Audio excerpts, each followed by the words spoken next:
Dr. Manu Chandaria, so nice to have you here at the Wharton School. Thank you. It's a pleasure. So there is a lot of talk right now about Africa and all the ripe opportunities on the continent. And I wanted to ask you, as one of Africa's foremost business leaders, how does the rest of the world participate in Africa's growth today? Well, right now, I think that the people who really want to make a difference and want to really make imprints, they are going to Africa without asking, specifically the China.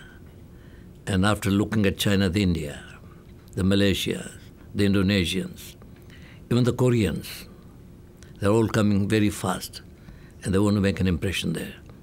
The question is that Africa is growing, at least out of the 10 topmost investment destinations today, 6 of them are in Africa. There's Eastern Africa, it's Kenya, it's Angola, it's South Africa, it's Nigeria, and Indonesia. And there are many more. So I think that there is a huge potential right now that everybody is rushing, because I think Africa is now providing a stable political climate ever before. And number two, that almost all the developed countries are now finding it extremely difficult in growth. Now Africa is going to grow probably at 6% for coming years now. Yeah. I think you mentioned a number of very interesting points in your answer. I want to really take one of them. I mean, if you were going to start on the continent today, which sectors or which country would you look at first? If I got an appetite which is big enough, I'll go to Nigeria. There's 140 million people, number one. Number two, it also supports surrounding countries, which are another 50 million. So that is almost a quarter of Africa, that area. So I'd go, if I got that capacity to really handle that. If my capacity is small, then I'll go into East Africa, because again, East Africa is 180 million people from Kenya, Uganda, Tanzania, Burundi, Rwanda, and now we're expecting Southern Sudan to join. That's very good. But are there specific sectors that you would look at as you went to those countries? Well, our sectors which we are now doing is the housing and shelter. And I think that that is ever growing. I don't think that we will change that for anything else right now. We are not very sure that whether it will go into electronics or software or telephony, because that's not our speciality.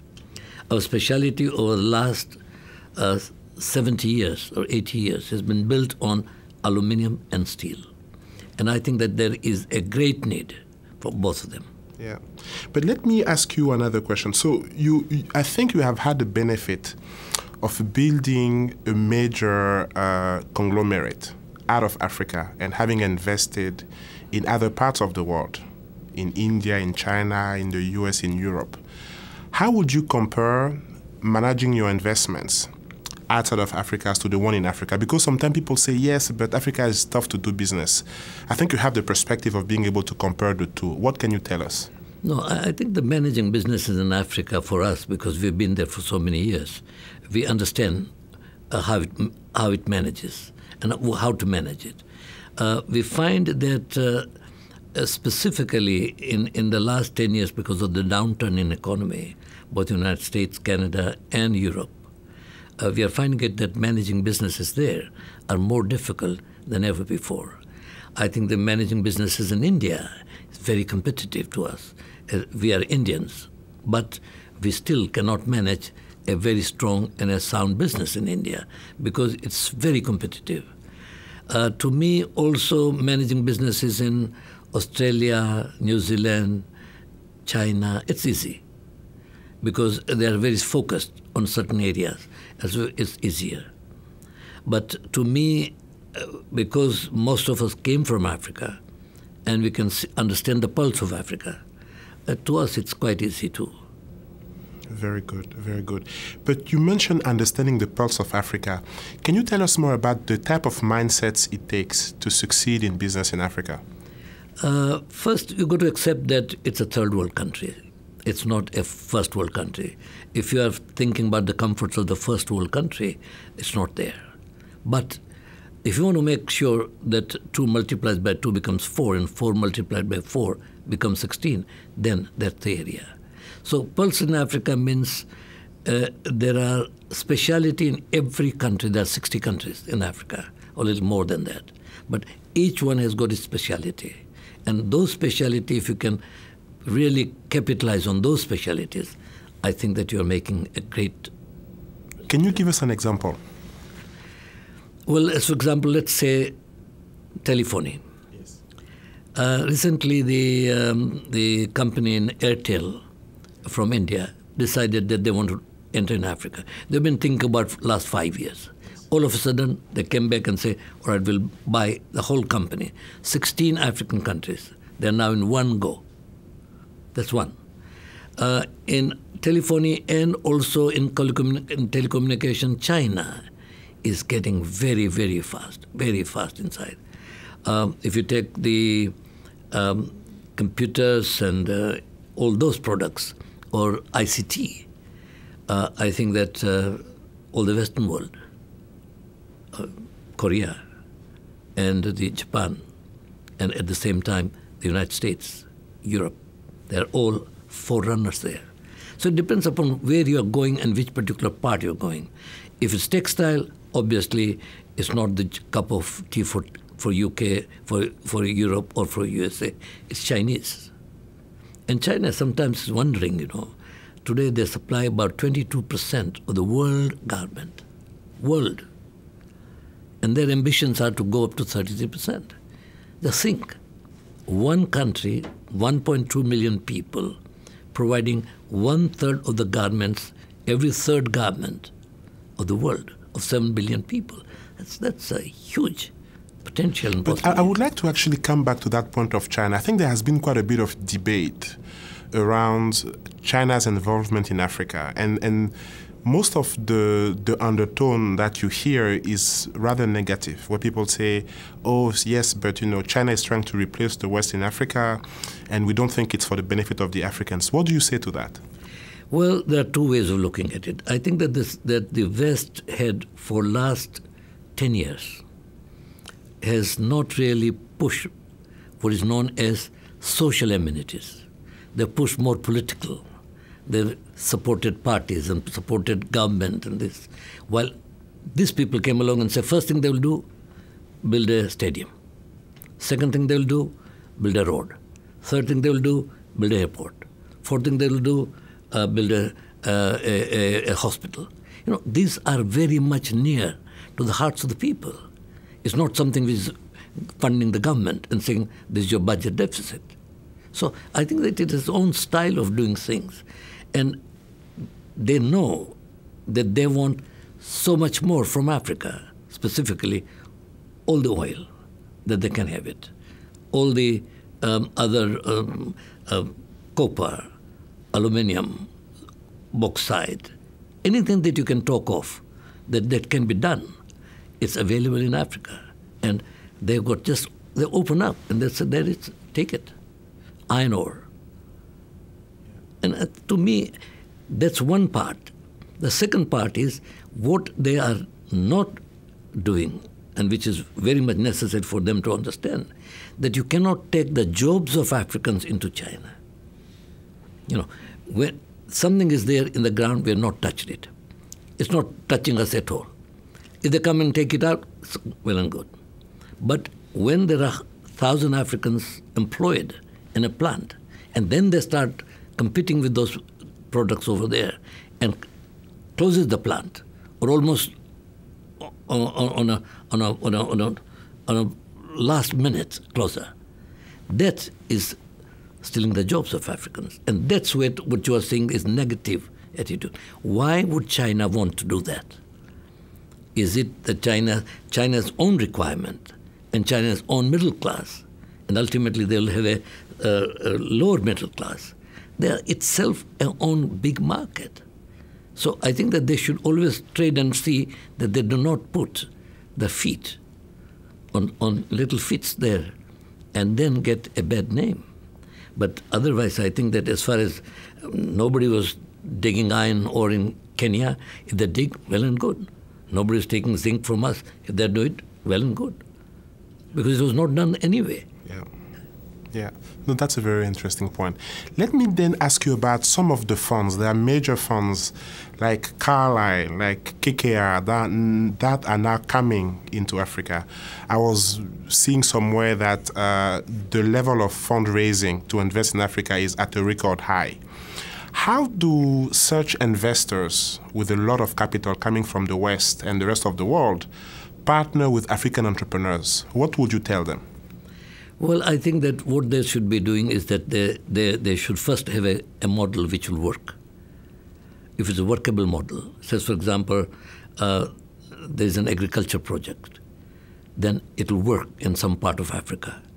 They can put all the money that they want. That's not a problem. But at the same time, they must make very sure that African management is not replaced. They must cultivate a better management capabilities.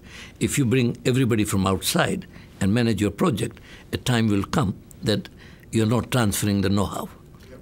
Yeah. So ultimately, I think that all these big projects that are coming through will probably be, you will find that there will be a level at which the local persons, a local intelligentsia will take over.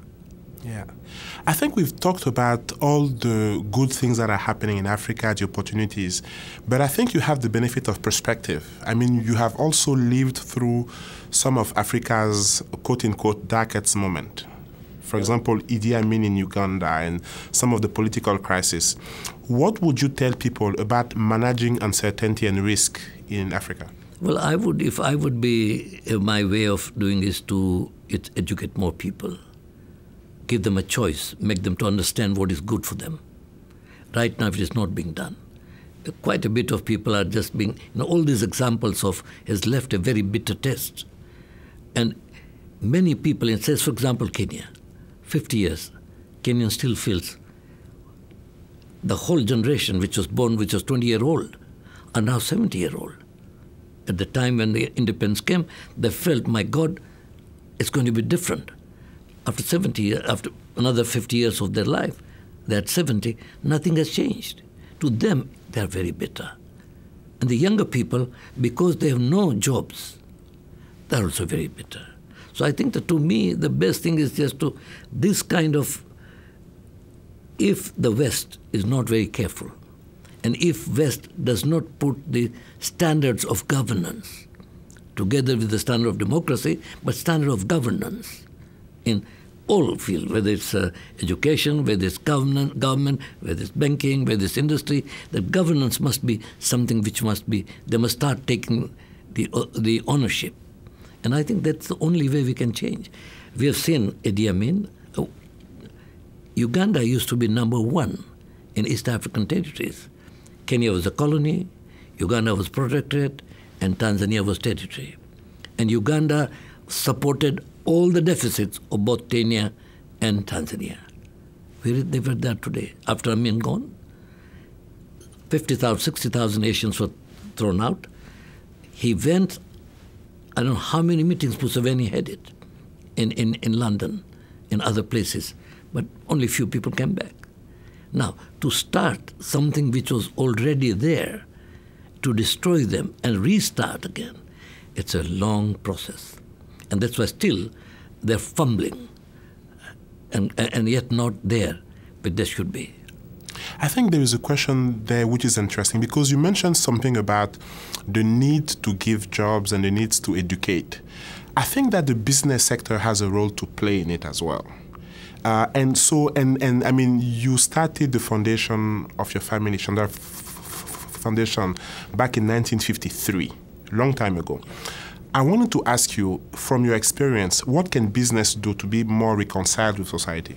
Well, I think that if any business who has to remain there, they must remember that there is a social responsibility. For the last few years, we are pushing very hard the corporate social responsibility. In that, we feel that every person, if you get something out of this country, in terms of profits, in terms of development, in terms of growth, must also invest something in this. And specifically, education, health. I don't think they can invest in building roads. But education, they can touch one life, they can touch 10 lives, they can touch 100 lives. It's necessary for them, each one of them, to take conscious decision that yes, they are going to be there, they will be making profits, they will be building their setup. At the same time, they will make very sure that the people who are working and who are not working with them, they are benefited. And I think this is the most important part. But how do we make that happen? Because I think you have that belief and you are known to really walk the talk on philanthropy. But you are only one African business leader out of many. So how do we make it happen? Well, let's take, for example, in Kenya. It was in 53 when I told my father that, please, let's have a Chandaria Foundation. He looked at me and said, you are stupid. I said, what have I done wrong? Why am I stupid? He said, you had lived too long in the United States. I said, I've lived 3 years in the United States. He said, listen, we are not Ford. We are not Rockefellers. We have a big hole over here. Fill it up first.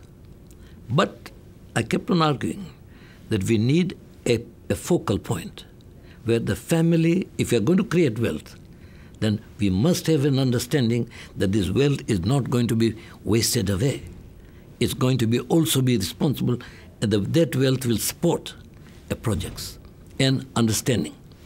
So in 56, I said, okay, fine, set it up. Now in the last 5 years, we created Safaricom, which is the largest corporation, Safaricom Foundation. The other foundation is East African Breweries, the second largest corporation, East African Breweries Foundation. KCB, Kenya Commercial Bank, again that a foundation. We are now pushing as hard as possible that if you have a possibility, create a foundation so that you have a compulsion that X amount of money is going to come out of your businesses and for profits, and that you're going to look for avenues where you can make a difference.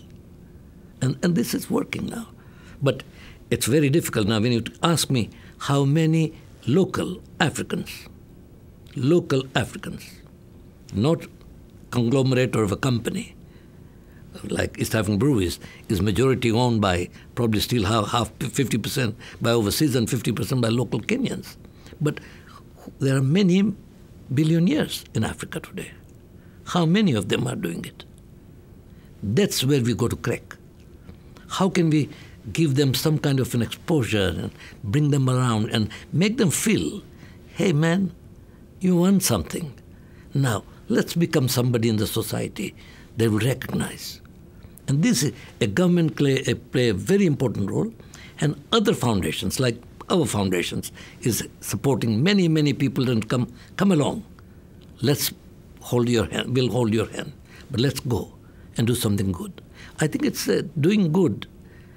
It's not that easy because it has to come both from your heart.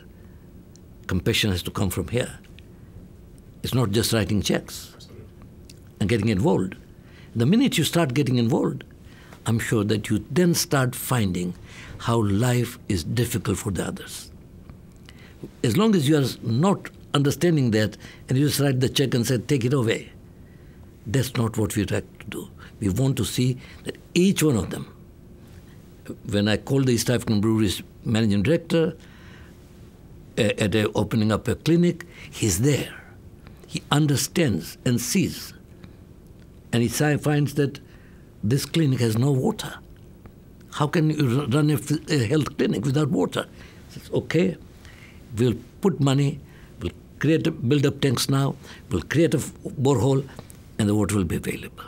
Unless you see for yourself the difficulties in which the people live, you cannot understand. And that's why many a times you find that come and do the grassroots work. The minute you do the grassroots work, you don't have to be convinced. You'll be convinced automatically. But one of the things that I've been really, really pushing for and really advocating for is entrepreneurship. You are one of Africa's most prized entrepreneurs. You've started businesses, you've closed some of them.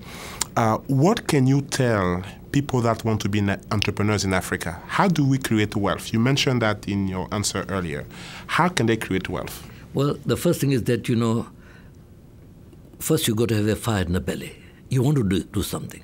You want to become somebody. Without that, looking around, yes, I will not. No, it's a risk. The first thing is to take a risk and say, yes, I am going to go into that water. If I don't take that risk, then I cannot go. I cannot be standing on the bystander and just look at it and say, how deep is it the water? Is it cold? Is it warm? Is it hot? No, you cannot. You got to be in it. And many times, as I tell, many times you've heard me, that if you want to go to heaven, you've got to die first. And so entrepreneurship is nothing but taking risks, collecting the risks, and failing if necessary. Failures always opens up another opportunity. That is what you should be able to do it and take it. If you don't have the stomach for it, then you can just be not being able to do it. But there is a possibility, there is a necessity that people must wake up, that there is a necessity for entrepreneurship to be in anything. It's not only in business. You're running a county council. How can you run the best? You're running a health clinic. How can you run the best? You know, that's entrepreneurship is in every endeavor or human endeavor that you can put in entrepreneurship. But the question is that first is to convince yourself, are you want to do it or not? Are you prepared to take the risk?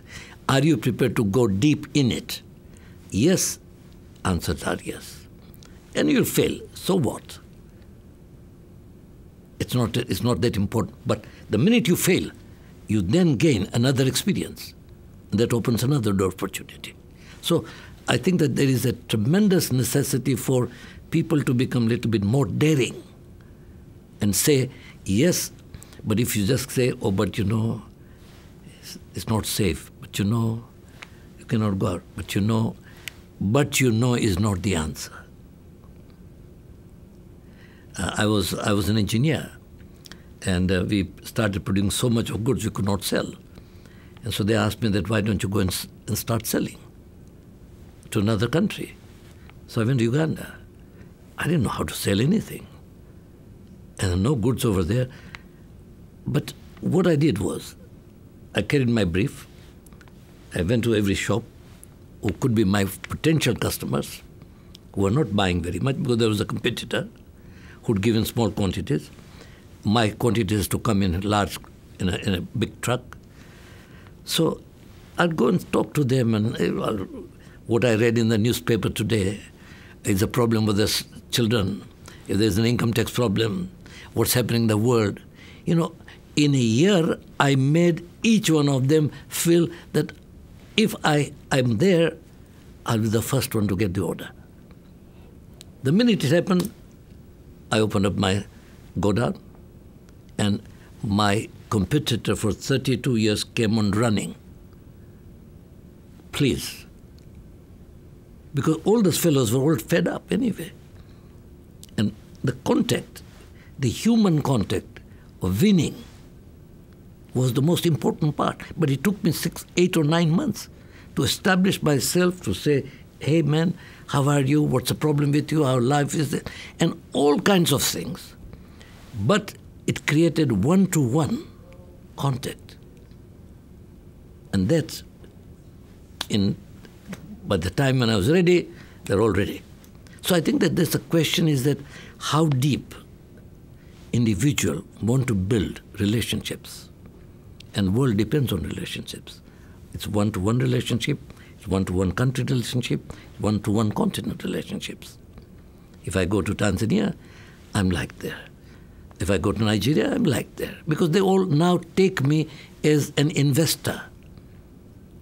Investor not only interested in profits alone, but a track record of that, yes, I'm also seeing that the population gets something out of me. Because I've taken something from you, I'm sowing it back. And that's something which is very interesting. There is actually something that you said which was very interesting about the ability to really deal with challenges. So I wanted to ask you, what is the biggest leadership challenge you have faced? And then how did you deal with it? What did you learn from it?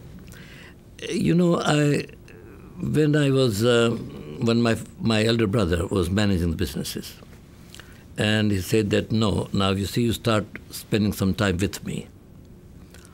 And every time, his idea and my idea were just conflict, will not meet. So every time there was an argument.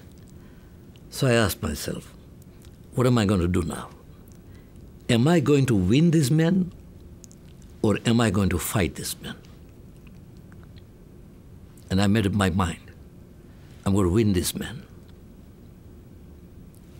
Winning means what he said, I did it. The way he said, I did it. But I did better than what he would do. And then he all of a sudden started realizing, my God, he's doing exactly what I wanted him to do, but even better. That day onwards.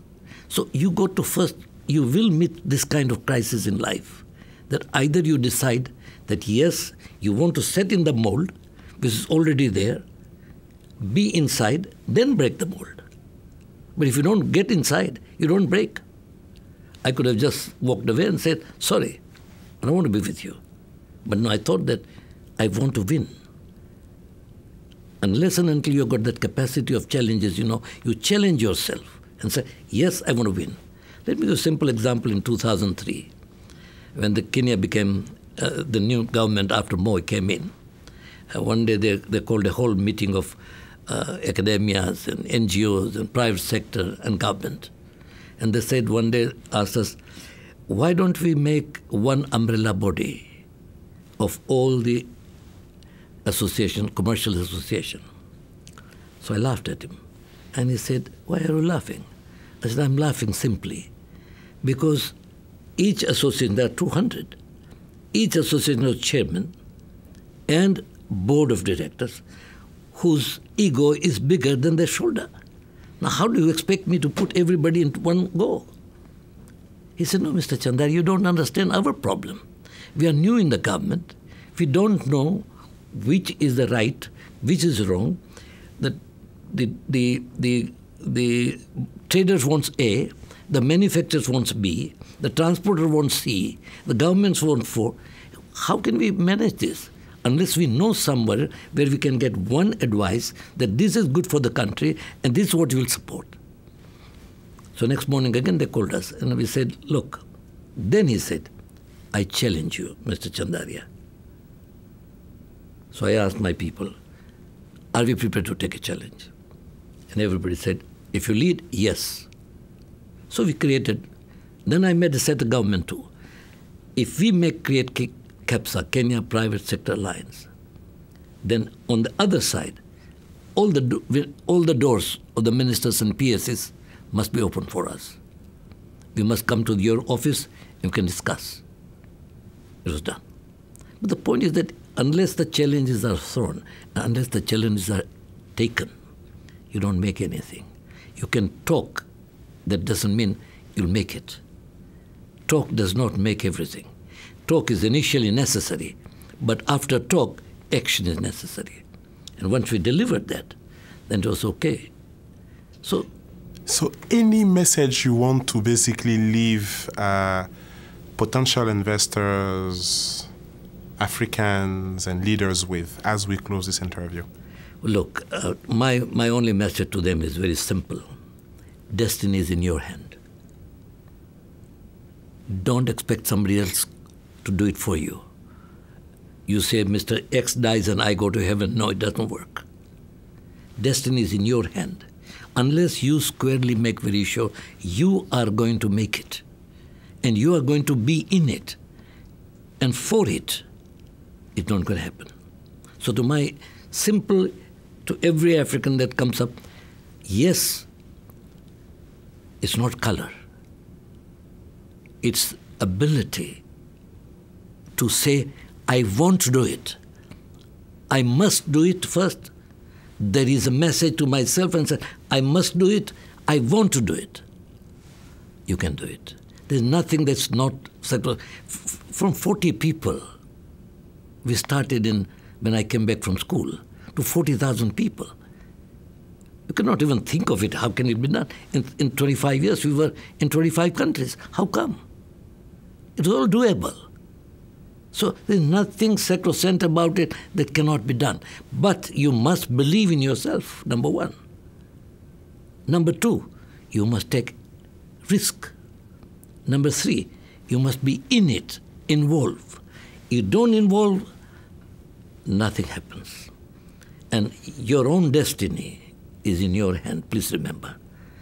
If anybody else paints for your destiny, that will be totally not work. So we are kept on asking that somebody else does the destiny for Africa. No, it cannot work. The Africans must die for themselves to make sure what they want to create. And the capacity is there. We are sitting on huge land, water, minerals, you name it, what's not there. But we must have that determination. We want to make it. And that determination is the most difficult one to make. Once you make it, you cross the border. Dr. Manu Chandaria, thank you very, very much. Thank you. Thank you for this opportunity. And I'll appreciate that, because this is a message which I certainly would like to see that it's been distributed, spread out. That destiny is with us, and we can make it. Thank you. Asante, thank you.